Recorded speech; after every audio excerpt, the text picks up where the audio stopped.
Tu es en moi comme un manque, une blessure béante. Enfant, j'ai souvent rêvé de toi. Faire sens aujourd'hui, pour ceux qui écouteront ce texte, de retrouver effectivement un repère, un respect des générations qui nous ont précédés, qui ont construit le monde. Et je crois que c'est un manque qu'il est bien de souligner. Il a acquis le goût de la parole de Dieu, de sa lecture quotidienne. Il pratiquait aussi les exercices de saint Ignace.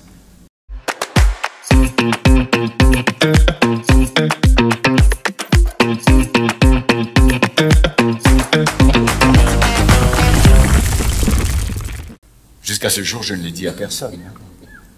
Ni à mes frères, ni à mes sœurs. Je n'ai même pas dit à Élisabeth.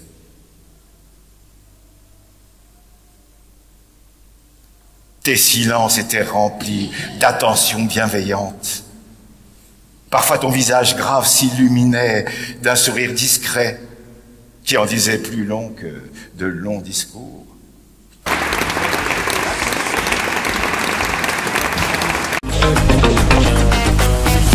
Ça allait me parler en fait et finalement il y a plein de choses qui m'ont parlé, les idées de transmission, d'évolution, enfin même les relations père-fils. Bon, moi ce serait plus père-fille, mais je trouvais que c'était hyper intéressant, hyper touchant aussi, et les acteurs étaient super bons, donc j'ai beaucoup aimé. Eh bien écoutez, j'ai regardé le spectacle et je trouve que l'interprétation est magnifique. Je trouve qu'ils ont une aura sur le plateau et ça m'a rappelé un peu le décès de mon père l'année dernière à la même époque, donc ça m'a touché personnellement. Alors c'est un spectacle qui est très surprenant, très original et surtout très émouvant. Voilà, j'en suis sortie un peu bouleversée. Ça parle de la paternité, ça parle de la transmission, ça parle d'amour et vraiment c'est magnifique. Alors c'est un spectacle très émouvant, très puissant, avec de très bons comédiens. On explore ici la complexité des relations entre les pères et fils, entre transmission et héritage. Ce qui est intéressant ici, c'est qu'on peut faire écho à notre société actuelle, où on peut perdre un peu cette image du père strict et autoritaire, et on a des relations de nos jours peut-être plus fragiles, plus nuancées. On parle également de la transmission de la foi chrétienne, et qui également se perd un peu de nos jours. Les pères qui sont des figures qui transmettent leur vision, qui ont un côté très spirituel. Et on peut se poser la question, qu'est-ce qui reste de tout ça? Qu'est-ce qu'on en garde? C'est un très bon spectacle. Eh bien écoutez, je vais le résumer en une simple phrase. Voilà, je vais le résumer en une simple phrase. J'ai passé tout le spectacle à me revoir avec mon père et à me revoir avec mes enfants. Parce que tout tourne autour de l'amour et je me suis posé des questions. Est-ce que j'ai dit à mes enfants que je les aimais? Est-ce que mon père m'a dit qu'il m'aimait? Eh bien tout tourne autour de ça. Voilà, je pense que c'est un spectacle qui fait réfléchir sur soi, sur la relation qu'on a avec l'amour, sur la relation qu'on a avec nos enfants et nos parents. Voilà. Donc, je me suis régalé. Parlo dello spettacolo.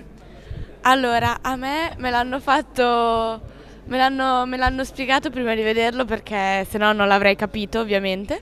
Però molto bello, interpretato bene, le voci erano giuste rispetto alle battute, quindi è fatto molto bene, e una bella esperienza da italiana, quindi grande esperienza posso dire, e basta, mi sono divertita. Ce que je sais, c'est qu'à cet instant, il faudra s'abandonner à Dieu, notre Père qui est amour. Le moment me semble donc propice de t'écrire ce que j'ai eu du mal à te dire. Mon cher fils,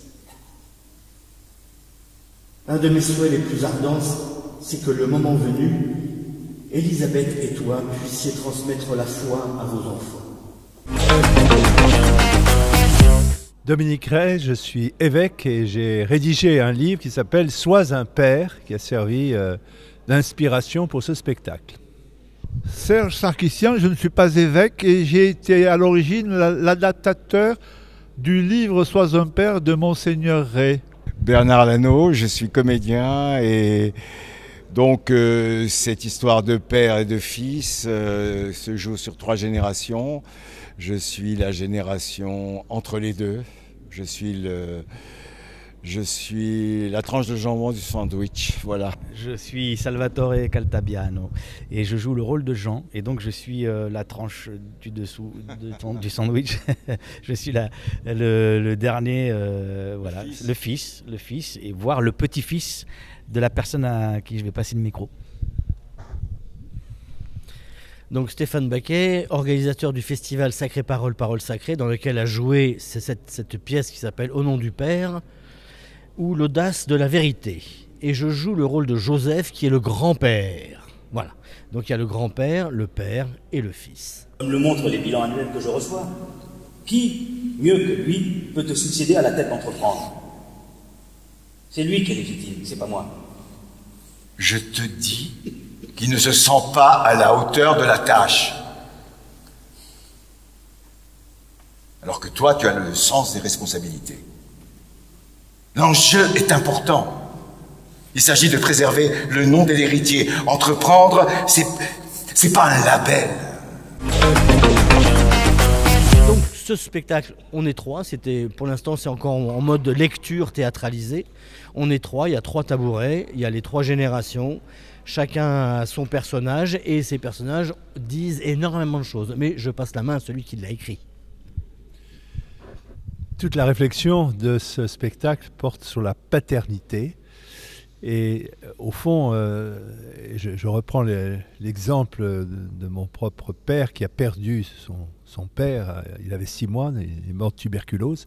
C'était d'être à la recherche de son père et de sa paternité, qu'est-ce qu'elle exprimait, qu'est-ce qu'il était au fond. Et grâce à des figures tutélaires que furent son grand-père, son oncle, il a été toute sa vie dans cette recherche d'une paternité et ça l'a lui-même aidé à vivre une résilience et pour nous il était vraiment un père magnifique, vraiment une figure d'un homme fidèle, droit, plein de charité et ce travail qu'il a fait sur lui-même a beaucoup inspiré la mission qui a été le sien d'être un père pour les enfants que nous avons été.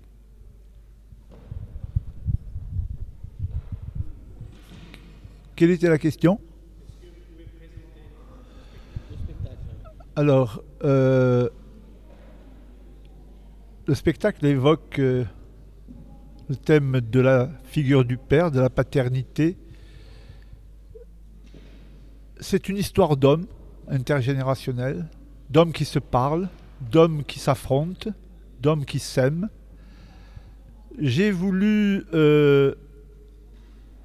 évoquer une histoire atypique d'hommes qui aussi sont dans une forme de virilité, de confrontation, mais dans le respect. Et surtout le socle de leur dialogue se fait sur des valeurs immuables. Et la foi vient ici comme un élément déterminant qui donne sens à leur existence, à leur devenir, à leur paternité respective. Parce qu'en filigrane, dans cette paternité aussi, c'est le rapport à Dieu, qui est aussi, lui, principe de paternité, principe de vérité. Et c'était un challenge qu'on s'est fixé avec Monseigneur Ray, mon voisin à côté, d'évoquer ces questions et de les proposer comme piste de réflexion pour susciter dans le public des réactions et libérer la parole dans le dialogue.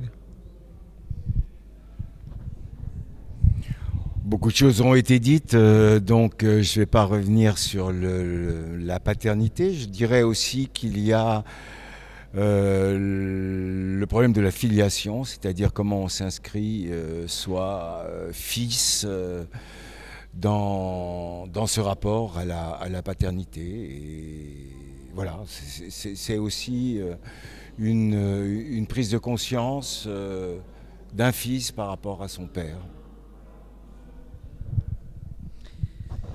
Et oui, beaucoup de choses, encore plus de choses ont été dites puisque je passe le dernier, donc peut-être que je peux parler du fils. La question c'est comment être un bon fils, quelles sont les limites d'un fils, jusqu'où il doit accepter l'héritage finalement, et pour vivre vraiment sa vie, pour être honnête avec lui-même. Alors il faut être honnête avec sa propre vie d'enfant, de fils, et honnête avec son héritage. Et je pense que c'est aussi ça que pose comme question ce texte. Et voilà, être un bon fils, est-ce que c'est faire absolument tout ce qui est tout l'héritage qui nous est donné, ou est-ce qu'on peut choisir aussi dans cet héritage ce qu'on veut prendre, qu'on peut prendre? Ça aurait fait plaisir à ta mère. De toute façon, j'imagine qu'elle va être déçue. Oh bah déçue, oui, très déçue. Papa, je t'assure, c'est mieux comme ça. Maman comprendra, j'en suis certain. Bah, de toute façon, elle t'a toujours tout pardonné. Alors, tu veux boire quelque chose? Non, merci, pas avant le dîner. On va pas tarder, j'imagine, à aller au restaurant. Oui, bien sûr. J'ai réservé une table chez Michel. Chez Michel. Décidément, rien n'a changé depuis mon départ. Tout est raccord. Ça rejoint un petit peu la première question, mais effectivement, pourquoi je pense que... Alors, on parle pas mal de religion dans ce spectacle, effectivement, puisque on parle de la transmission de la foi, tout ça. Mais moi, ce que m'a évoqué le texte, c'est beaucoup de réflexions philosophiques, finalement, des questions qu'on se pose dans la vie. D'abord, même en tant qu'adolescent, quand on commence à se poser des questions sur la vie, sur le devenir, et puis des questions de repères. Et je trouve que ce texte est ce qui m'a inspiré, ce qui m'a plu. D'abord, c'est une belle équipe, et je trouvais que c'était intéressant de jouer un personnage comme ça, qui est la troisième génération, et de me confronter entre guillemets à des artistes aussi qui interprètent des générations au-dessus. Voilà, pour moi c'est surtout des questions philosophiques en tant qu'humain, mais en tant que comédien qu'on peut se poser aussi. Voilà. Moi j'ai fait ce spectacle aussi beaucoup parce que mon voisin de gauche m'a très, très gentiment sollicité, et je l'en remercie. Mais je trouve qu'il y a une actualité aussi. Si on regarde autour de nous, la situation dans la société, je pense, l'absence de repères, de transmission, beaucoup de générations, je crois, sont perdues, et l'absence des pères est extrêmement dommageable à tout ce qui se passe dans notre monde. Je pense que ça peut aussi faire sens aujourd'hui pour ceux qui écouteront ce texte, de retrouver effectivement un repère, un respect des générations qui nous ont précédés, qui ont construit le monde. Et je crois que c'est un manque qu'il est bien de souligner. Voilà. Moi, je préciserai que c'est par défi. Je pense que quand on évoque ces questions-là, il faut être toujours conscient qu'on prend des risques, mais qu'il y a une forme de noblesse, il y a des valeurs, il y a des référents, il y a un travail de mémoire. D'où venons-nous? Qui sommes-nous? Pourquoi est-ce qu'on est là? C'est des questions récurrentes. Et ce spectacle, c'est un peu comme un défi que j'ai voulu l'envisager, parce que c'est un défi aujourd'hui que de vouloir faire passer des idées, annoncer des choses fortes qui sont porteurs de sens dans un monde qui est animé par un esprit grégaire et qui ne se pose plus de questions, qui subit. Et donc il faut oser, et je le dis humblement, avec un peu de provocation, j'ai osé, et je suis respectueusement et reconnaissant à mes amis comédiens, Salvatore et Bernard, Stéphane, d'avoir accepté ce challenge, parce que sans eux, le texte qu'on a mis en place avec Monseigneur Ré ne serait pas incarné. Voilà, on a déjà dit qu'aujourd'hui, la question de la paternité est très fondamentale. On a une espèce de déstructuration des identités. Qu'est-ce que c'est qu'être père? Qu'est-ce que c'est qu'être mère? Qu'est-ce que c'est que l'amour? Qu'est-ce que c'est que la vie? Qu'est-ce que c'est que la famille, etc. Et on a tendance à vouloir reconstruire une humanité à partir de ses propres désirs, de ses propres schémas. Et il me semblait important de revenir à ces fondamentaux à travers la figure du père. Il y a une dimension de transmission, une dimension d'autorité. Et c'est, je dirais, pour moi, comme père, pas au sens d'une génération physique, mais père spirituel, c'est une question très importante qui, je dirais, finalise ma propre mission.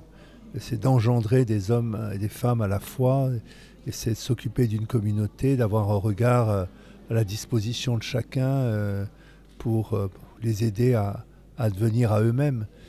Et donc cette dimension de la paternité, elle est, je dirais, intrinsèque à ma propre vocation, à mon propre ministère. Mais c'est une question de fond dans notre société qu'on a besoin d'aborder, de réfléchir. Et on a besoin vraiment de pères pour nous aider à nous identifier dans notre vocation paternelle par rapport à nos missions respectives.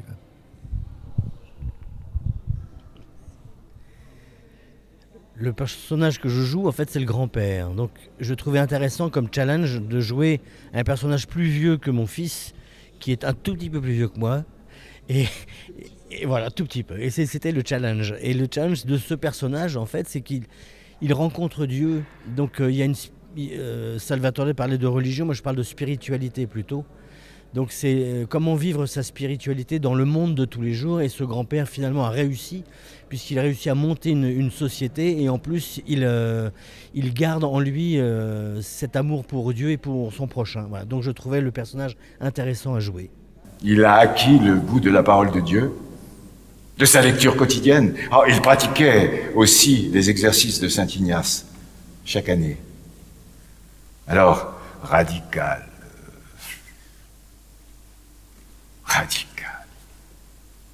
Oui. Mais avec le temps, mon père avait fini par acquérir une simplicité de cœur qui lui faisait accueillir tout avec joie et abandon. Actualité débordante. C'est les vacances bientôt et ce sera super. Le festival d'Avignon après d'été, bien sûr, au quartier Luna. Sinon, on a encore 4 autres représentations sur le festival Sacré Parole, Parole Sacrée. Une actualité. Quelle est votre actualité? Mon actualité, c'est de me rendre disponible par rapport à ma tâche paternelle. Maintenant, je suis à Paris et donc vraiment...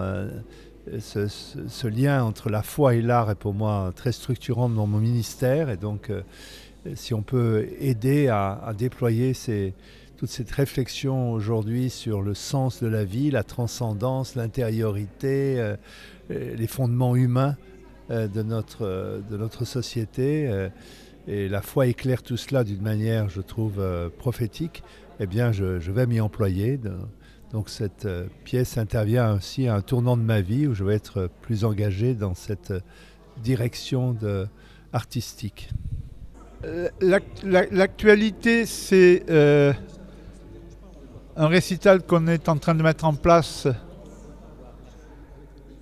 avec Brigitte Fossé concernant Saint-Augustin, adapté du livre des Confessions, et qui s'intitule Saint-Augustin, dialogue avec Dieu.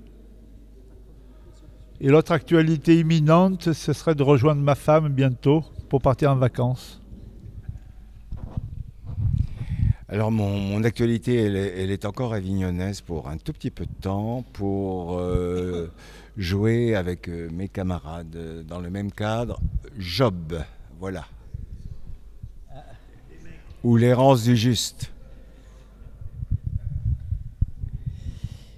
Alors, question d'actualité, je serai avec Bernard et Stéphane pour Job, donc voilà.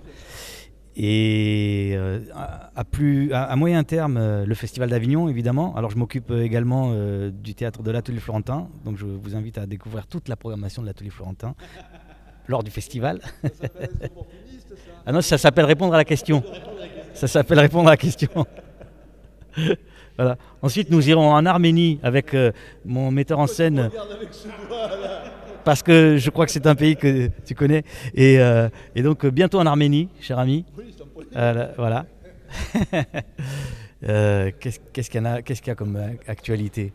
Et puis, je jouerai au Festival d'Avignon aussi. Je réponds à la question, toujours, cher monsieur, à la Chapelle des Italiens, dans Benito, Adolphe et Joseph. Voilà. Que des sympathiques. Après avoir lutté contre une longue maladie qui t'a terrassé, depuis ce jour, tu es en moi comme un membre, une blessure béante. Enfant, j'ai souvent rêvé de toi. Je t'ai idéalisé, toi que je ne connaissais pas. Je t'imaginais sans défaut. Tu étais un être parfait.